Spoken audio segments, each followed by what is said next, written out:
Alrighty, hi connectors. I hear Anu's calling everybody connectors, and yeah, I like the ring of it, so yeah, let's stick to that. Just a quick info video we started a while ago with one episode of IT terms that people struggle to understand, and terminology and concepts. So yeah, just a quick one. Everybody asks us, or I hear it a lot, what is the cloud? Why do I have to have my stuff in the cloud? Is it in the air? And that's in a way true, but it's definitely very far from the truth. So I took the liberty of asking my son, my youngest son, what is the cloud? What does he understand about it? And I mean, he grows up in an IT house, so I was expecting a good answer. And his answer was, yeah, if his data on his PlayStation goes corrupt, he can just download it from the cloud.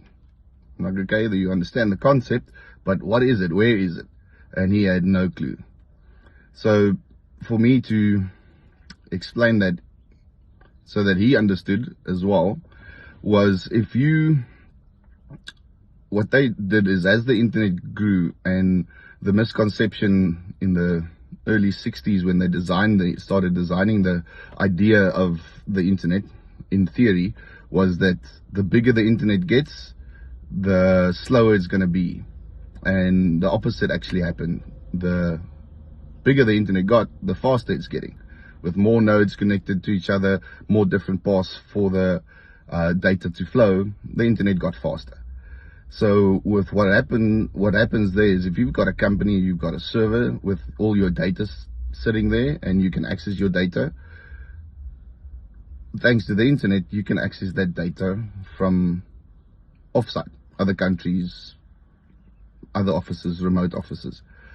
And as that need grew, instead of having, you'd have 2 or 3 servers at different branches, and they'd all be connected to each other, and then thanks to the internet, now you've got a backup of your server. So if the one goes down at head office, there's a backup of that at a remote office. So with that concept, what happened was the big corporates, companies, started making server farms. So you could rent or buy server space, hard drive space, storage space at a server farm. And as that grew, you'd have 3, 4, 5, 6 data centers that all of them then replicate their data. So if you save something on your PlayStation or on your Google Drive or any online cloud-based storage, your phone's photo backups would then sit at a server farm.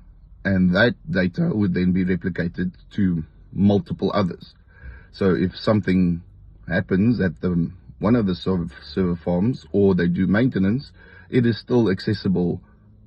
Your data is still available from one of the other farms.